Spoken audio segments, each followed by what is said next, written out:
জানিয়ে দিব এই মুহূর্তে পাওয়া সর্বশেষ বাংলা সংবাদ। শুরুতেই শিরোনাম।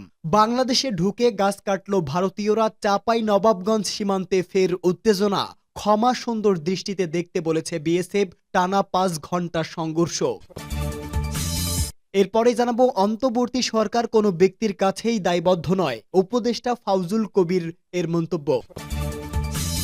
পরেই জানাবো, ভ্যাট ও শুল্ক আরোপের সিদ্ধান্তে সাধারণ জনগণের জীবনের উপর প্রভাব নিয়ে বিএনপির উদ্বেগ, সংবাদ সম্মেলনে মির্জা ফখরুল ইসলাম আলমগীর। এদিকে যুব সমাবেশে বিএনপির কড়া সমালোচনায় চরমনাই পীর। এবং সর্বশেষ জানিয়ে দিব, ভারতের দালালেরা হুঁশিয়ার সাবধান, ছাত্র দলের কর্মসূচিতে স্লোগান। সংবাদ শিরোনাম শুনছিলেন, এবারে বিস্তারিত। তবে তার আগে প্রতিদিনের আপডেট আন্তর্জাতিক সংবাদ সবার আগে পেতে ভিডিওটিতে একটি লাইক দিয়ে চ্যানেলটি সাবস্ক্রাইব করার অনুরোধ রইল। বাংলাদেশে ঢুকে গাছ কাটল ভারতীয়রা, চাঁপাইনবাবগঞ্জ সীমান্তে উত্তেজনা। ক্ষমা সুন্দর দৃষ্টিতে দেখতে বলেছে বিএসএফ। চাঁপাইনবাবগঞ্জের চৌকা সীমান্তে ফসল নষ্ট করাকে কেন্দ্র করে ভারতীয় নাগরিকদের হামলায় কয়েকজন বাংলাদেশি আহত হয়েছেন। শিবগঞ্জ উপজেলার বিনোদপুর ইউনিয়নের চৌকা সীমান্ত এলাকায় এই ঘটনা ঘটে। সীমান্তের বাসিন্দারা জানান, আজ দুপুরে সীমান্তে শূন্যরেখার পাশে বাংলাদেশের ভেতরের জমিতে গম কাটতে গিয়েছিল তারা। তখন বিএসএফ সহ ভারতীয় নাগরিকেরা এসে তাদের বাধা দেন। এ সময় তারা বাংলাদেশের ভেতরে কয়েকটি আম গাছ কেটে নষ্ট করেন। এ নিয়ে বাংলাদেশ ও ভারতের নাগরিকদের মধ্যে পাল্টাপাল্টি ধাওয়া শুরু হয়। এ সময় ভারতীয় নাগরিকদের হাসোয়ার আঘাতে ও তাদের ছোড়া পাথরে কয়েকজন বাংলাদেশি আহত হন। পরে তাদের প্রতিরোধে বিজিবি ও বাংলাদেশিরা একসঙ্গে তাদের মোকাবেলার চেষ্টা করে। বিএসএফ অনবরত টিয়ার শেল নিক্ষেপ করেছে বলেও জানান স্থানীয়রা। বিনোদপুর ইউনিয়নের ইউপি সদস্য মোহাম্মদ কামাল উদ্দিন বলেন, বিএসএফ এর সদস্যরা অবৈধভাবে বাংলাদেশে ঢুকে আমাদের এলাকার আম গাছের ডালপালা কেটে দিয়েছে। পরে বিজিবি ও স্থানীয়দের মুখোমুখিতে তারা ডালপালা ফেলে চলে গেছে। সীমান্ত এলাকায় উত্তেজনা বিরাজ করছে। ভারতীয়দের হাসোয়ার সংঘাতে আহত বিনোদপুর ইউনিয়নের কালীগঞ্জ নামটোলা এলাকায় যুবক মেজবাউল হক বলেন, তিনি সহ মোট ৩ জন আহত হয়েছে। অন্য দুজনের মধ্যে বিশ্বনাথপুর গ্রামের মোহাম্মদ রনি ভারতীয়দের ছোড়া পাথরের আঘাতে ও মোহাম্মদ ফারুক হাসোয়ার আঘাতে আহত হয়েছেন।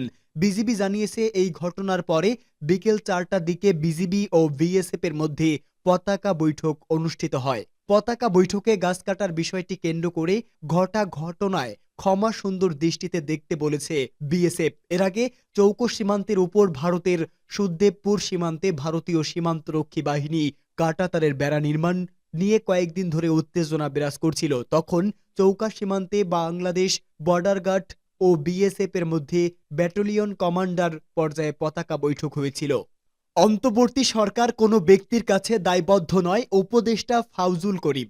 অন্তর্বর্তী সরকার কোনো ব্যক্তির কাছে দায়বদ্ধ নয় বলে মন্তব্য করেছে সড়ক পরিবহন ও সেতু এবং রেলপথ মন্ত্রণালয়ের উপদেষ্টা ডাক্তার মোহাম্মদ ফাউজুল কবির খান। তিনি বলেন, জুলাইয়ের শহীদ ছাত্র জনতা ও আহতদের কাছেই শুধু আমাদের জবাবদিহিতা। বিগত সরকার সব সাংগঠনিক এবং সাংবিধানিক প্রতিষ্ঠান ধ্বংস করেছে। আমরা বর্তমানে একটি বৈষম্যহীন সমাজ গড়তে চেষ্টা করছি। আমাদের সবাইকে শহীদদের স্বপ্ন বাস্তবায়ন করতে হবে।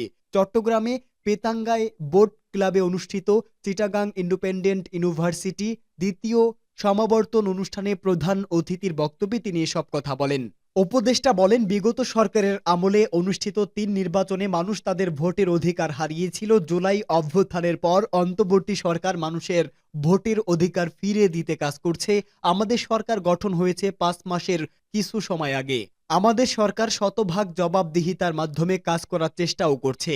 সরকার অবাধ ও সুষ্ঠু নির্বাচন করতে চায়। আমরা চেষ্টা করছি সব ধরনের বৈষম্য দূর করার জন্য। ভ্যাট ও শুল্ক আরোপের সিদ্ধান্তে সাধারণ জনগণের জীবনের উপর প্রভাব নিয়ে বিএনপি উদ্বিগ্ন। সংবাদ সম্মেলনে মির্জা ফখরুল ইসলাম আলমগীর। বিএনপির মহাসচিব মির্জা ফখরুল ইসলাম আলমগীর বলেছেন, কর বাড়িয়ে রাজস্ব আয় বাড়ানোর মতো সহজ রাস্তায় হেঁটে সরকার দেশের দরিদ্র জনগোষ্ঠীর দুর্ভোগ আরও বাড়িয়ে তুলবে। তিনি জনগণের উপর পরোক্ষ কর আরোপের মতো অপরিমাণদর্শী সিদ্ধান্ত অবিলম্বে প্রত্যাহার করার আহ্বান জানান। গুলশানের বিএনপির চেয়ারপারসনের কার্যালয়ে এক সংবাদ সম্মেলনে তিনি এই আহ্বান জানান। বিএনপির মহাসচিব মনে করেন, দেশের বর্তমান অর্থনৈতিক বাস্তবতায় রাজস্ব গ্রহণের জন্য বিকল্প উপায় বিবেচনায় নিয়ে সে অনুযায়ী কাজ করার সুযোগ রয়েছে। তিনি দলের পক্ষ থেকে এরকম অন্তত 15টি উপায় সরকারের বিবেচনার জন্য তুলে ধরেন। মির্জা ফখরুল বলেন, অন্তর্বর্তী সরকার চলমান অর্থনৈতিক অস্থিতিশীলতার মধ্যেই 100টির বেশি পণ্যের উপর ভ্যাট এবং সম্পূরক শুল্ক আরোপ করেছেন।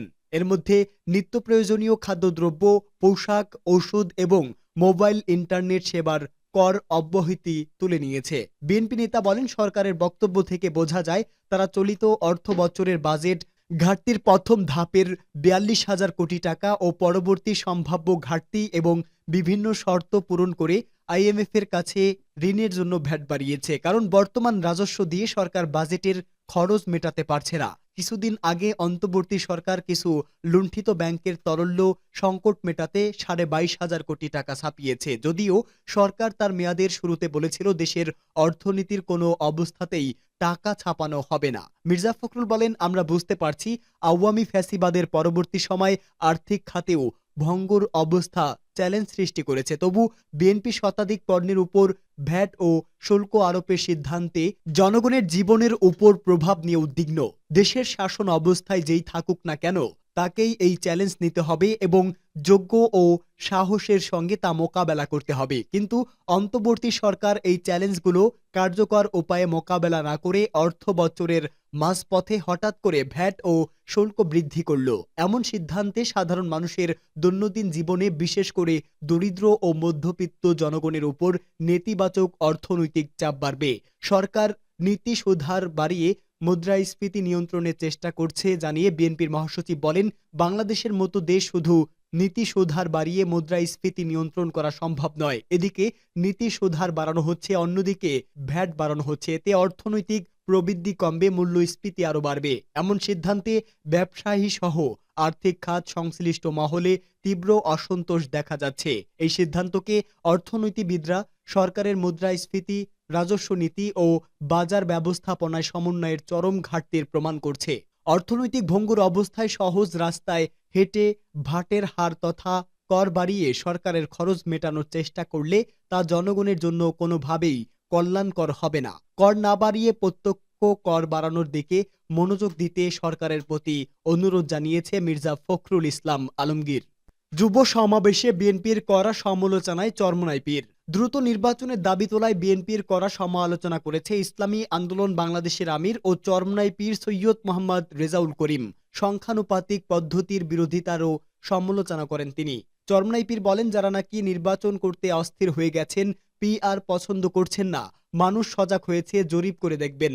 রাজধানীর সোহরাওয়ার্দী উদ্যানে ইসলামী যুব আন্দোলনের কনভেনশনে প্রধান অতিথির বক্তব্যে এসব কথা বলেন তিনি। বইমেলার জন্য বাংলা একাডেমির অনুরোধে গণপূর্তি অধিদপ্তর উদ্যান ব্যবহারের অনুমতি বাতিল করলেও সমাবেশ করে যুব আন্দোলন। তবে মেডিকেল ভর্তি পরীক্ষার জন্য সকালের পরিবর্তে বাদ জুমা সমাবেশ হয়। দুপুরে উদ্যান ছাপিয়ে আশেপাশের সড়ক ও পূর্ণ হয়ে যায়। সমাবেশে আগত নেতাকর্মীদের জমায়েত শাহবাগ থেকে মৎস্য ভবন সড়কে যান চলাচল প্রায় বন্ধ হয়ে যায়। বিএনপি নেতাদের উদ্দেশ্যে চরমোনাই পীর বলেন, অনেক মনে করছে তারা বড় তালগাছ হয়ে গেছেন। আসলে পায়ের নিচে মাটি নেই, চাঁদাবাজ, দখলদারি, খনিদের মানুষ দেখতে চায় না। গ্রামে একটা কথা আছে, গোদা পা দিয়ে লাথি মারলে শক্তি থাকে না, এটা জানা হয়ে গেছে। অতীতে যারা ক্ষমতায় ছিল তাদের নতুন কিছু দেওয়ার নেই বলেও মন্তব্য করেন ইসলামী আন্দোলনের আমির। বিএনপি আওয়ামী লীগকেও নির্বাচনে চায় এমন ইঙ্গিত দিয়ে রেজাউল করিম বলেন, যারা হাজার মায়ের কোল খালি করেছে তাদের নির্বাচনে আনার আহ্বান কিসের ইঙ্গিত? মায়েদের কান্না এখনো শেষ হয়নি, আর তাদের নিয়ে এসে ক্ষমতা দখল করবেন, ভারতের দোসরদের খুশি করবেন। সংখ্যানুপাতিক পদ্ধতিতে নির্বাচন হবে হুঁশিয়ারি দিয়ে বিএনপির উদ্দেশ্যে তিনি বলেন, আবার আপনারা এককভাবে ক্ষমতায় গিয়ে আমাদের উপর সিস্টেম রোলার চালাবেন, তা হবে না। দেশের টাকা পাচার করবেন, বিদেশে বেগম পাড়া করবেন, মানুষ আর তা দেখতে চায় না, প্রয়োজনে আবারও রক্ত দেবে। ভারতের দালালেরা হুঁশিয়ার, সাবধান। ছাত্র দলের কর্মসূচিতে স্লোগান। নিষিদ্ধ ঘোষিত ছাত্র সংগঠন ছাত্রলীগের সন্ত্রাসী কর্মকাণ্ডের যথাযথ বিচার সহ কয়েকটি দাবিতে মার্চ ফর জাস্টিস কর্মসূচি পালন করেছে বাংলাদেশ জাতীয়তাবাদী ছাত্রদল। এই কর্মসূচি থেকে দেশে ভারতের দালালদের বিরুদ্ধে হুঁশিয়ারি উচ্চারণ করেন সংগঠনটির নেতারা। পদযাত্রায় ভারতের দালালেরা হুঁশিয়ারি সাবধান এমন স্লোগানও দিতে দেখা যায়। গতকাল বিকেল ৩টায় রাজধানীর ইঞ্জিনিয়ার্স ইনস্টিটিউশনের সামনে থেকে এই পদযাত্রা শুরু হয়ে শাহবাগ টিএসসি হয়ে কেন্দ্রীয় শহীদ মিনারে গিয়ে শেষ হয়। পদযাত্রায় ছাত্রদলের সভাপতি রাকিবুল ইসলাম রাকিব ও সাধারণ সম্পাদক নাসির উদ্দিন নাসির সহ অন্যান্য নেতারাও উপস্থিত ছিলেন। ছাত্রদলের অন্যান্য দাবির মধ্যে রয়েছে ছাত্রলীগের সন্ত্রাসীদের সাজা নিশ্চিত করা, জুলাই আগস্টে ছাত্র জনতার অভ্যুত্থানে ফ্যাসিবাদদের দোসর হিসাবে ভূমিকা পালনকারীদের তদন্ত সাপেক্ষে উপযুক্ত ব্যবস্থা নেওয়া। পদযাত্রা থেকে নেতাকর্মীরা ছাত্রলীগ ও আওয়ামী লীগ বিরোধী বিভিন্ন স্লোগান দিয়েছেন।